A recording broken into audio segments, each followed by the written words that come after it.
दुनिया की तमाम छोटी और बड़ी खबरों के लिए हमारे चैनल को सब्सक्राइब करना न भूलें और बेल का बटन जरूर दबाएं। मैं सहल कुरैशी। मौलाना कलीम सिद्दीकी की गिरफ्तारी का मामला देश भर में तूल पकड़ता जा रहा है। देश भर में अलग अलग जगहों पर, देश के हर कोने में जो है वो इसको लेकर अलग अलग जगहों पर अलग अलग संस्थाओं की तरफ से, लोगों की तरफ से विरोध प्रदर्शन किया जा रहा है और उनकी रिहाई की मांग जो है वो जोरों पर चल रही है।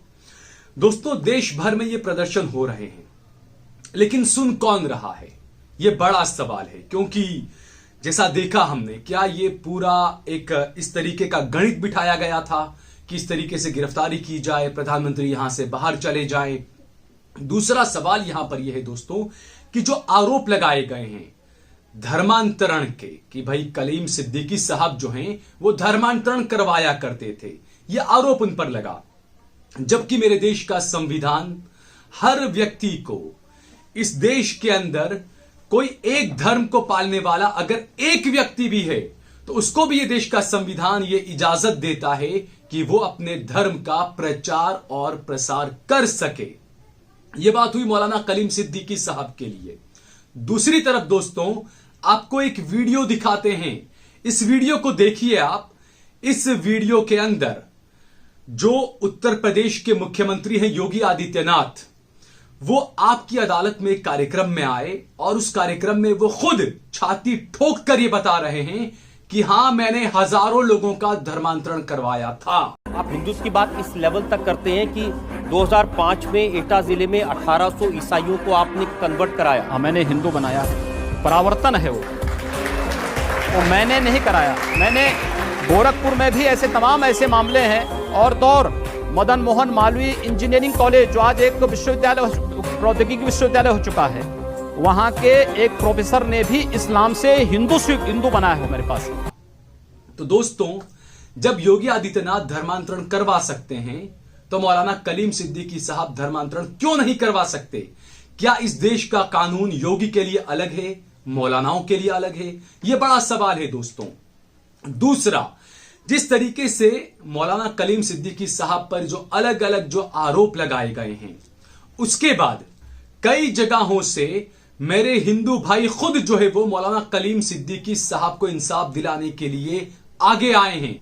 कई ऐसे मेरे हिंदू भाई सामने आए जिन्होंने टेलीविजन चैनल्स पर, यूट्यूब चैनल्स पर, अलग अलग वेब प्लेटफॉर्म्स पर आकर कहा कि मौलाना कलीम सिद्दीकी साहब जोर जबरदस्ती धर्मांतरण कर ही नहीं सकते।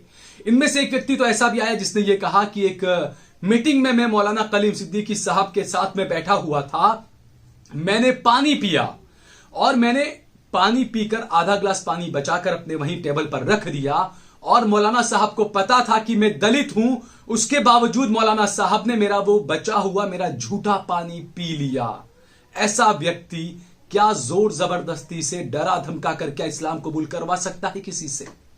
यह बड़ा सवाल है दोस्तों, क्योंकि आज के वक्त में एक बेटा अपनी बाप की नहीं सुनता। आज के वक्त में अगर आप दरवाजा बंद करके किसी दो व्यक्तियों को साथ में लाएं, उसकी पिटाई करें, उसको मारें, उसको डराएं, उसको धमकाएं और उससे कुछ बात मनवा लें, उसके बाद वो दरवाजा खोलकर जब बाहर निकलेगा तो वो जैसा था वैसा हो जाएगा दोस्तों। तो यहां पर तो 50-50 साल के पढ़े लिखे डॉक्टर्स, इंजीनियर्स, बड़े बड़े पढ़े लिखे विद्वान जो मौलाना कलीम सिद्दीकी साहब के हाथ के नीचे इस्लाम लाए अपनी मर्जी से, तो आखिरकार जबरदस्ती कैसे हो सकती है तमाम चीजें? इस बात को लेकर मेरे एक हिंदू भाई ने ही एक बात कही है, उस बात को भी आप सुनिए। मैं आपको बता दूं, मैं मौलाना कलीम को 35 साल से जानता हूं, चूंकि मैं देवबंद का रहने वाला हूं और ये खतौली के पास एक गांव है फुलत, छोटा सा गांव फुलत, ये वहां के रहने वाले हैं। जब ये नदवा लखनऊ से पढ़ के आए थे और नौजवान थे, हमारा इनसे ताल्लुक था उस जमाने से ही, क्योंकि अली मियां नदवी के शागिर्दों में हैं, नदवा से हैं। इतने वर्षों उठना बैठना मेरा रहा, मैं कभी चाय वाय पीने चला जाया करता था। खतौली मेरी चूंकि ससुराल है, तो जब खतौली आता था तो मौलाना कलीम साहब के पास भी चला जाया करता था। इतने वर्षों में मुझ जैसे आदमी को इन्होंने कभी ये नहीं कहा कि जी आप इस्लाम कबूल कर लो। बड़ी अजीब बात है, कभी नहीं कहा। हम बूढ़े हो गए मुस्लिमों में बैठते बैठते, चाहे वो मौलाना अरशद मदनी हो, चाहे वो मुफ्ती महमूद हसन साहब गंगोई रहमतुल्लाह अलैह हो, या और लोग हों, और ईसाइयों में भी आचार्य विकास मसीह जैसे लोग जो इंटरनेशनल वो हैं, हमें तो आज तक किसी आदमी ने ये नहीं कहा कि आप धर्म कबूल कर लीजिएगा। बेसिकली क्या है, आदमी अपनी कमजोरी को छिपाने के लिए दूसरे पे इल्जाम लगाता है। तो ऐसा कौन सा जादू है इसमें, इनमें जो धर्मगुरुओं में, कि इनके कहते हैं कि साहब हम तो धर्मांतरण कबूल कर रहे हैं? ऐसे बड़े आज्ञाकारी कौन से हैं वो? तो दोस्तों ये सुना आपने, ये मेरे हिंदू भाई की व्यथा है। मेरा हिंदू भाई खुद बता रहा है कि मैंने मौलाना कलीम सिद्दीकी साहब से कई मर्तबा मुलाकात की, लेकिन उन्होंने कभी मुझे नहीं कहा कि कलमा पढ़ लो। वो इंसान जोर जबरदस्ती नहीं कर सकता। तो दोस्तों ये जो देखा जा रहा है, इससे साफ पता चलता है कि उत्तर प्रदेश में चुनाव है, बीजेपी ने कोई काम ऐसा किया नहीं है जिससे कि वो वोट मांग सके।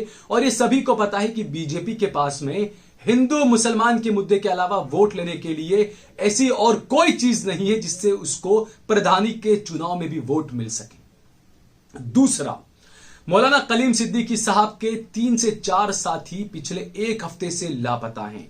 उन्हीं में से एक हैं हाफिज इदरीस साहब।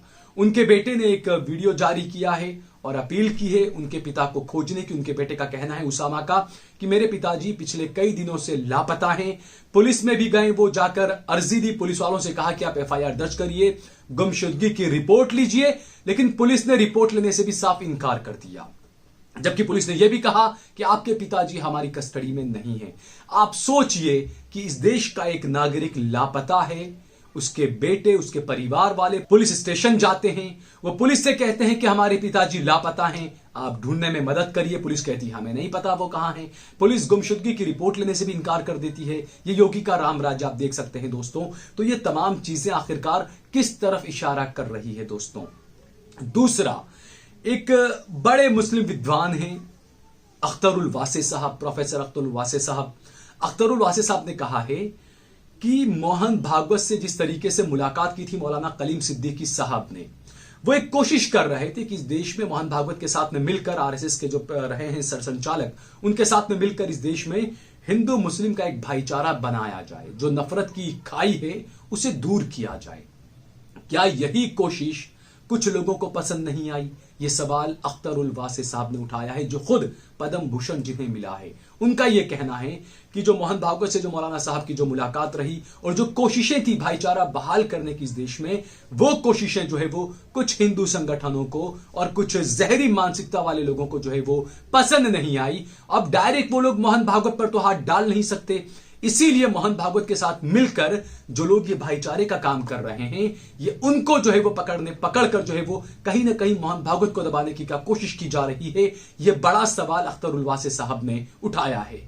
उधर शाहीन बाग दिल्ली, जहां पर मौलाना कलीम सिद्दीकी साहब का मकान है, वहां के लोगों ने, शाहीन बाग के लोगों ने योगी सरकार को अल्टीमेटम दिया है, मोदी सरकार को अल्टीमेटम दिया है कि जल्द से जल्द मौलाना कलीम सिद्दीकी साहब की रिहाई की जाए, वरना एक बार फिर से जो CAA NRC के वक्त जो शाहीन बाग लगा था, एक बार फिर से जो है वो शाहीन बाग लगेगा। और हो सकता है कि इस बार ये शाहीन बाग पूरे देश में लगे, देश के अलग अलग कोनों में लगे शाहीन बाग।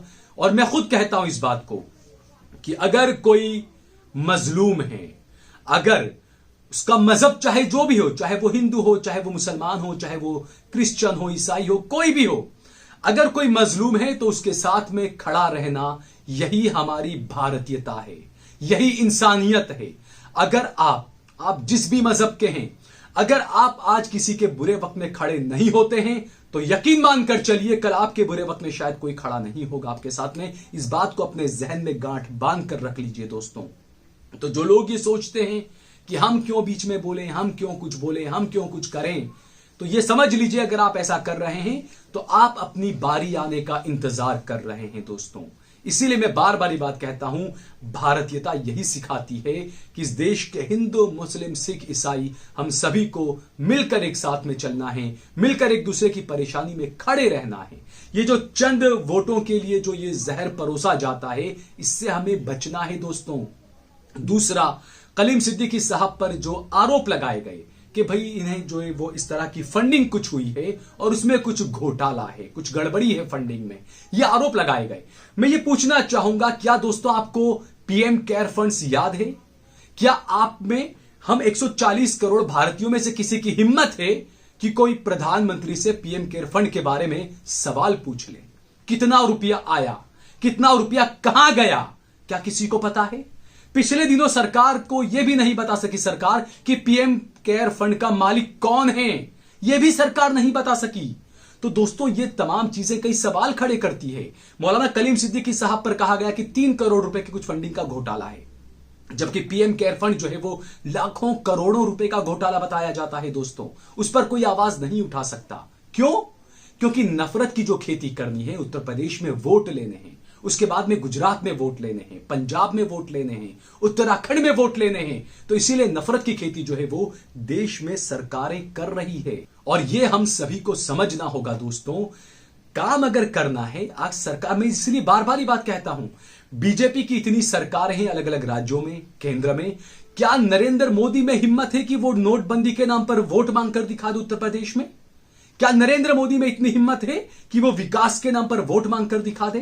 क्या नरेंद्र मोदी में इतनी हिम्मत है कि वो रोजगार के नाम पर वोट मांगकर दिखा दे? कोई ऐसा काम एक नहीं किया बीजेपी ने जिससे वो वोट मांग सके दोस्तों। इसीलिए मेरे देश के युवाओं को एक घुट्टी पिलाई जा रही है, हिंदू मुसलमान का जहर पिलाया जा रहा है, जिससे कि वोट की उगाही की जा सके और इस तरीके से बेकसूर मुसलमानों को जेलों में ठूंसा जा सके। आज तक उमर खालिद के खिलाफ आप कोई सबूत नहीं ला पाए। आपने डॉक्टर कफील को उठाकर सलाखों के पीछे डाल दिया था। क्या कोई सबूत आप कपिल के खिलाफ ला पाए? नहीं ला पाए। दिल्ली दंगों में कोर्ट ने बार बार कहा कि पुलिस सही कार्रवाई नहीं कर रही है। जिन लोगों को गिरफ्तार किया था उनके खिलाफ पुलिस कोई सबूत नहीं ला पाई। तो इस तरीके से हमारे यहां की पुलिस काम कर रही है दोस्तों। पिछले दिनों चीफ जस्टिस ने खुद कहा था कि इस देश में मानवाधिकार को सबसे ज्यादा अगर खतरा है तो वो देश के पुलिस स्टेशनों से है। आप सोचिए, जस्टिस ये बात कह रहे हैं, तो इससे हमें पूरा सिनेरियो जो है वो समझ आ जाना चाहिए दोस्तों। इस वीडियो को ज्यादा से ज्यादा शेयर करें, कमेंट करें, लाइक करें, और मैं बार बार ये बात कहूंगा, मौलाना कलीम सिद्दीकी साहब के लिए ज्यादा से ज्यादा समर्थन में बाहर निकलें, शांति प्रिय ढंग से समर्थन करें। और सिर्फ मौलाना कलीम सिद्दीकी साहब ही नहीं, फादर स्टैंड जो थे हमने उनको भी देखा, और ऐसे कई मेरे भाई हैं। मैं बार बार ये बात कहता हूं कि मजहब पर न जाएं। किसी भी मजहब का अगर कोई मजलूम है, पुलिस उसे गिरफ्तार करती है, तो हमें उसका साथ खड़े रहना चाहिए। हमें उसके लिए शांति प्रिय ढंग से विरोध अपना दर्ज कराना चाहिए।